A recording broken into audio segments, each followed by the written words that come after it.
नमस्कार दोस्तों, हर्षित द्विवेदी एजुकेशन में आपका स्वागत है। मेरा नाम है Vineet Sagar. Daily one liners for exams 27 जुलाई 2022। आज के इंपॉर्टेंट वन लाइनर्स कौन कौन सा है चेक करते हैं। सबसे पहला, new 5 Ramsar site added to the list. Ramsar convention on wetland conservation के बारे में आपने सुना होगा। वैसे रामसार एक सिटी है ईरान में, उधर ही ये कन्वेंशन साइन हुआ था, इसलिए इस कन्वेंशन का नाम रामसार कन्वेंशन है। वेटलैंड कंजर्वेशन इस कन्वेंशन का ऑब्जेक्टिव है दोस्तों। वैसे वेटलैंड मतलब क्या होता है? Land areas covered by water either seasonally और परमानेंटली। देखिए, आप लोग काफ़ी सारे लैंड एरियाज देखा होगा जहां हमेशा पानी रहता है। कुछ एरियाज में सीजनली पानी रहता है, जब बारिश होता है तभी पानी रहता है।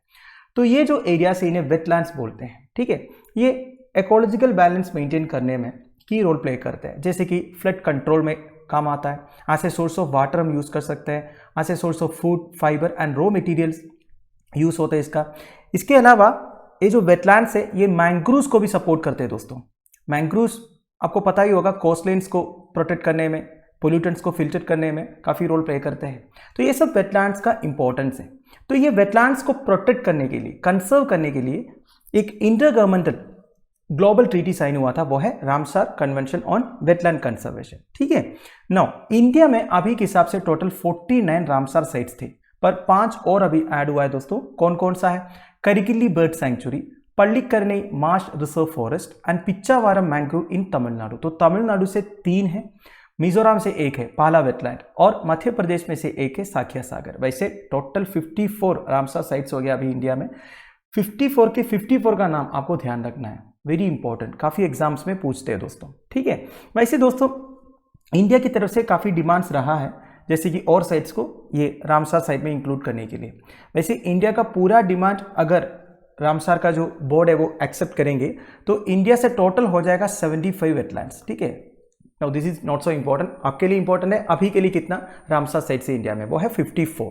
ठीक है, 1971 में ये कन्वेंशन साइन हुआ था। कहाँ पे? रामसार, ईरान में। ग्लोबली अगर आप देखोगे टोटल 2500 साइट्स है दोस्तों इस लिस्ट में। अलग अलग कंट्रीज में से टोटल 2500 रामसार साइट्स है। इंडिया स्पेस एजेंसी ISRO हमारे देश का वेटलैंड्स को मैप किया था। 15.98 मिलियन हेक्टेयर है दोस्तों, मतलब हमारा ज्योग्राफिकल एरिया का 4.86% वेटलैंड्स है। अगला है इंदरमित गिल आज chief economist of world bank. World bank Indermit Gill को अपॉइंट किया है as the chief economist and senior vice president for development economics.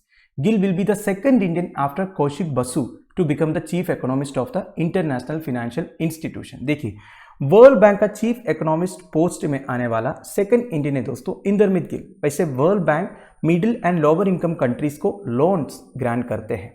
वैसे Indermit Gill currently vice president for equitable growth, finance and institution से वर्ल्ड बैंक में, जो macroeconomics, debt, trade, poverty and governance sectors में काम करते हैं। ठीक है, वर्ल्ड बैंक के बारे में, वर्ल्ड बैंक में टोटल 189 मेंबर कंट्री से दोस्तों एक यूनिक ग्लोबल पार्टनरशिप है। वर्ल्ड बैंक के अंडर में 5 इंस्टीट्यूशन है दोस्तों, जो अलग अलग एरियाज में, सेक्टर्स में लोन्स प्रोवाइड करते हैं। बेसिकली उनका ऑब्जेक्टिव यह है दोस्तों, पॉवर्टी रिड्यूस करना, डेवलपिंग कंट्रीज में प्रॉस्पेरिटी इंश्योर करना। वर्ल्ड बैंक का एस्टैब्लिशमेंट 1944 में हुआ था, सेकेंड वर्ल्ड वॉर के बाद। पहले वर्ल्ड बैंक का नाम international bank for reconstruction and development है। अभी के हिसाब से वर्ल्ड बैंक के अंडर में 5 इंस्टीट्यूशन है दोस्तों, जिसे वर्ल्ड बैंक ग्रुप बोलते हैं। कौन कौन सा है? एक तो IBRD international bank for reconstruction, IDA international development association, IFC international finance corporation, MAGA multilateral investment guarantee agency, फिर ICSID international centre for settlement of investment disputes. Originally its loan helped rebuild countries devastated by world war second. देखिए, world war second से जितने countries में destruction हुआ था, devastation हुआ था, उन्हें हेल्प करने के लिए वर्ल्ड बैंक एक्चुअली शुरू हुआ था। In time the focus shifted from reconstruction to development. देखिए, पहले तो रिकंस्ट्रक्शन में वो फोकस करते थे, इसके बाद डेवलपमेंट में फोकस करने लगा। ठीक है, with a heavy emphasis on infrastructure such as dams, electrical grids, irrigation systems, roads etcetera. देखिए, एक एक कंट्री में basically developing and underdeveloped countries में या फिर लीस्ट डेवलप्ड कंट्रीज में अगर कोई इंफ्रास्ट्रक्चरल काम करवाना है, जैसे कि डैम्स बनवाना है, इलेक्ट्रिकल ग्रिड्स बनवाना है, इरिगेशन सिस्टम्स बनवाना है, रोड्स बनवाना है, तो ये सब के लिए वर्ल्ड बैंक की तरफ से लोन्स मिलते हैं। आपको पता होगा इंडिया इस तरह कई सारे इंफ्रास्ट्रक्चर प्रोजेक्ट्स के लिए वर्ल्ड बैंक से लोन उठाया है। अगला है जम्मू फिल्म फेस्टिवल।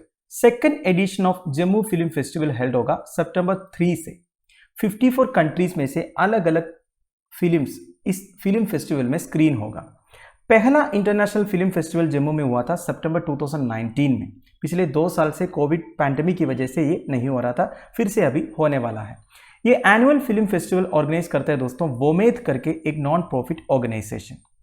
तो बेसिकली जम्मू में जो art and cinema loving people है उनको एक अपॉर्चुनिटी मिल जाएगा जम्मू को world map of international film festival circuit में प्रेजेंट करने का। साथ साथ में international film festival of India के बारे में भी डिस्कस करते हैं दोस्तों। ये 1952 में फाउंड हुआ था। एशियन कॉन्टिनेंट का one of the most significant film festival है international film festival of India. हर साल ये गोवा में कंडक्ट होता है और ये ऑर्गेनाइज करता है दोस्तों jointly by the directorate of film festivals under ministry of information and broadcasting and state government of Goa. तो अलग अलग कंट्रीज में से बेस्ट फीचर फिल्म्स का स्क्रीनिंग होता है इस इंटरनेशनल फिल्म फेस्टिवल में और अवार्ड्स भी दिए जाते हैं like best actor in a male role, best actor in a female role, best story, best direction, best movie, इस तरह का। वैसे इंटरनेशनल फिल्म फेस्टिवल गोवा में 2 मेजर अवार्ड्स दिए जाते हैं। एक है गोल्डन पीकॉक अवार्ड और एक है सिल्वर पीकॉक अवार्ड। ये बेस्ट डायरेक्टर, बेस्ट एक्टर ये सबको मिल जाता है। ध्यान दीजिएगा, आपसे एग्जामिनेशन में पूछ सकता है कि गोल्डन पीकॉक अवार्ड और सिल्वर पीकॉक अवार्ड किस फिल्म फेस्टिवल से रिलेटेड है। अगला है अल्बानिया न्यू प्रेसिडेंट। अल्बानिया का न्यू प्रेसिडेंट इलेक्ट हुआ है दोस्तों, एक टॉप मिलिट्री ऑफिशियल है, जनरल मेजर बजराम बेगच। अल्बानिया एक कम्युनिस्ट कंट्री है दोस्तों। बजराम बेगच 8th प्रेसिडेंट होगा अल्बानिया का। वैसे अल्बानिया साथेन यूरोप में एक कंट्री है दोस्तों, located in the western part of Balkan peninsula on the strait of Otranto, the southern entrance to the Adriatic sea. ये देखिए दोस्तों, ये साथेन यूरोप का मैप है। इधर आपको इटली दिख रहा है। ये है दोस्तों अल्बानिया, कैपिटल है टिरान है। तो देखिए ये एड्रियाटिक सी का जो साथेन एंट्रेंस है, ये इसे स्ट्रेट ऑफ ओट्रांडो बोलते हैं। तो स्ट्रेट ऑफ ओट्रांडो के ईस्टर्न साइड में है दोस्तों अल्बानिया। वैसे इंडिया और अल्बानिया के बीच में जो बाइलैटरल रिलेशंस है वो काफी कोर्डियल एंड फ्रेंडली है। मदर तेरेसा के बारे में आपने सुना होगा। Mother Teresa is an important bond between the 2 countries. International airport in Tirana का नाम भी मदर तेरेसा है। मदर तेरेसा को as an Albanian national icon माना जाता है। वैसे मदर तेरेसा को सेंट तेरेसा ऑफ कलकत्ता भी कहते हैं दोस्तों। She was an Albanian Indian Roman Catholic nun and missionary born in Skopje. Skopje अभी नॉर्थ मैसेडोनिया का कैपिटल भी है। देखिए दोस्तों, आपने सुना होगा सेंट तेरेसा या फिर mother Teresa was born in Yugoslavia. देखिए ये सारे जो कंट्रीज है ना दोस्तों, ये सब पहले यूगोस्लाविया था, ठीक है। Bosnia Herzegovina, Serbia, Montenegro, Kosovo, Macedonia, Albania, Slovenia, ये सारे कंट्रीज पहले यूगोस्लाविया था। यूगोस्लाविया अभी एक कंट्री नहीं है, अभी इस तरह अलग अलग कंट्रीज बना है।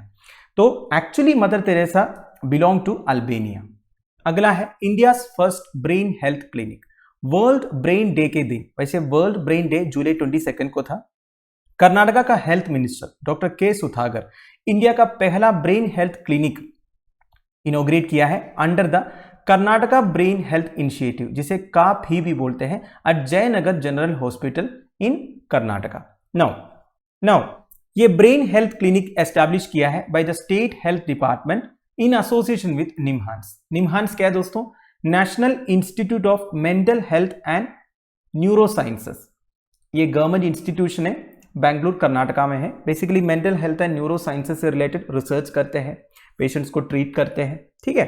नाउ द कभी initiative aims to train PHC doctors, primary health care doctors को ट्रेन करने का एक ऑब्जेक्टिव है दोस्तों, to diagnose and provide primary care for brain and mental health issues. तो देखिए brain and mental health issues के लिए प्राइमरी केयर प्रोवाइड किया जाएगा, like stroke, epilepsy, Parkinson's, brain tumour, dementia etcetera. The initiative is also said to be focusing on training ASHA workers. तो देखिए इस initiative के अंडर आशा वर्कर्स को train किया जाएगा। क्या है ASHA workers? Accredited social health activist. National rural health mission के अंडर 2005 में आशा वर्कर्स का रोल को एम्फसाइज किया था। बेसिकली इनका काम है दोस्तों कम्युनिटी सर्विस। इनको घर घर में जाके ये आइडेंटिफाई करना होगा कि कौन कौन से लोगों को मेंटल हेल्थ इश्यूज है और उनको हेल्प करना पड़ेगा, ठीक है। वैसे इनका काम रहता है दोस्तों various health care schemes of government के बारे में अवेयरनेस फैलाना, उनके बेनिफिट्स लोगों तक पहुंचाना। आपके अगल बगल में भी होंगे दोस्तों आशा वर्कर्स जो आपको फोन करते होंगे, जैसे कि आपका वैक्सीनेशन से रिगार्डिंग, अगर आपके घर में कोई छोटा बच्चा है उनके कुछ वैक्सीनेशन से रिगार्डिंग या फिर इम्यूनाइजेशन से रिगार्डिंग, तो ये सब आशा वर्कर्स का काम रहता है। ठीक है, नाउ रिसेंटली आशा वर्कर्स को ग्लोबल हेल्थ लीडर्स अवार्ड 2022 भी मिला था जब 75th वर्ल्ड हेल्थ असेंबली हुआ था। ये न्यूज भी मैंने कवर किया था, ध्यान दीजिएगा। Final news, mangrove conservation day, international day for the conservation of mangrove ecosystem celebrate करता है हर साल 26 जुलाई को to raise awareness of the importance of mangrove ecosystems. तो मैंग्रोव इकोसिस्टम्स के इंपॉर्टेंस क्या है, इकोलॉजिकल बैलेंस को मेंटेन करने में मैंग्रोव फॉरेस्ट का रोल क्या है, ये सब लोगों को समझाना, and to promote solutions for the sustainable management, conservation and uses. तो बेसिकली मैंग्रोव इकोसिस्टम को कंजर्व करने के लिए क्या क्या करना चाहिए, ये सब के बारे में अवेयरनेस फैलाता है international day for the conservation of mangrove ecosystem के दिन। ठीक है, नाउ इंडिया का मैंग्रोव कवर की बात करें तो टोटल 4,992 स्क्वायर किलोमीटर है, या फिर 0.15% of the India total area. इसमें से 1,475 square kilometre dense mangrove forest है, 1,481 square kilometre moderately dense mangrove है, 2,036 स्क्वायर किलोमीटर ओपन मैंग्रोव है। ठीक है, इंडिया में जितने मैंग्रोव फॉरेस्ट है दोस्तों उसमें 50% आपको देखने का मिलेगा South 24 Parganas district of West Bengal में। ये बेसिकली सुंदरबंस मैंग्रोव इकोसिस्टम का पार्ट है। सुंदरबंस के बारे में आपको पता होगा ना, 40% इंडिया में है, बाकी 60% बांग्लादेश में है। ठीक है, now mangroves have been afforded protection under category 1 of the coastal zone regulation 1991। देखिए वैसे मैंग्रोव फॉरेस्ट का प्रोटेक्शन अलग अलग रेगुलेशंस के थ्रू, अलग अलग एक्ट के थ्रू दिया हुआ है। जैसे कि कोस्टल जोन रेगुलेशन 1991 में इसे टॉप प्रोटेक्शन कैटेगरी में डाला हुआ है। फिर देखिए हमारा फॉरेस्ट कंजर्वेशन रिजीम के अंडर भी काफी सारे प्रोटेक्शन है, जैसे कि महाराष्ट्र प्राइवेट फॉरेस्ट एक्ट 1975 के अंडर इसे प्रोटेक्शन दिया हुआ है। हमारा वाइल्ड लाइफ प्रोटेक्शन एक्ट 1972 में प्रोटेक्शन दिया हुआ है। अलग अलग स्टेट के अलग अलग रूल्स के थ्रू बेसिकली जितने कोस्टल एरियाज है उन सारे स्टेट गवर्नमेंट्स का अलग अलग रूल्स है, रेगुलेशन है मैंग्रोव इकोसिस्टम को प्रोटेक्ट करने के लिए। Now United Nations Educational Scientific and Cultural Organization that is UNESCO का जनरल कॉन्फ्रेंस इस इंटरनेशनल डे को एस्टैब्लिश किया था 2015 में। वैसे 26 जुलाई को ही क्यों सेलेक्ट किया दोस्तों, because on this day in 1998 a Greenpeace worker named हाइहो डैनियल ननोटो passed away from a heart attack while participating in a sizable demonstration to restore the mangrove wetlands in Muisne Ecuador. तो Ecuador में mangrove wetlands के conservation के लिए एक demonstration हो रहा था। भाई ये Greenpeace worker, Greenpeace basically एक इंटरनेशनल ऑर्गेनाइजेशन है जो एनवायरमेंट कंजर्वेशन के लिए, फॉरेस्ट कंजर्वेशन के लिए कैंपेनिंग वगैरह करते हैं। तो एक ग्रीन पीस वर्कर था हाइहो डैनियल ननोटो, तो ये मैंग्रोव कंजर्वेशन से रिगार्डिंग एक डेमोन्स्ट्रेशन करवा रहा था, तब हार्ट अटैक होके इनका डेथ हुआ था। तो इसलिए 26 जुलाई को एज इंटरनेशनल डे ऑब्जर्व करता है। वैसे देखिए दोस्तों, अगर मैंग्रोव्स को डिस्ट्रॉय करेंगे या फिर मैंग्रोव्स अगर डिग्रेड होगा, लॉस्ट होगा, then it become sources of carbon dioxide. इसमें कार्बन डाइऑक्साइड काफी है। एक्सपर्ट्स का कहना यह है the carbon emissions from mangrove deforestation account for up to 10% of emissions. मतलब डिफॉरेस्टेशन की वजह से जितना कार्बन एमिशंस होता है उसका 10% मैंग्रोव डिफॉरेस्टेशन से हो सकता है। ठीक है, वैसे देखा जाएगा तो टोटल लैंड कवरेज का केवल 0.7% है मैंग्रोव फॉरेस्ट ग्लोबली। पर अगर ये मैंग्रोव फॉरेस्ट डिग्रेड होगा तो इनमें से जो कार्बन एमिशंस होगा वो टोटल कार्बन एमिशंस जो होता है ना डिफॉरेस्टेशन की वजह से, उनका 10% होगा। तो उतना ज्यादा कार्बन स्टोर्ड है मैंग्रोव्स में, तो इन्हें प्रोटेक्ट करना बहुत जरूरी। तो दोस्तों दैट्स इट। आई होप आपको वीडियो इन्फॉर्मेटिव लगा होगा। लेक्चर की पीडीएफ एज यूजुअल आपको टेलीग्राम चैनल में मिल जाएगा, जिसका लिंक नीचे डिस्क्रिप्शन बॉक्स में प्रोवाइडेड है। Thank you for watching, bye bye, have a nice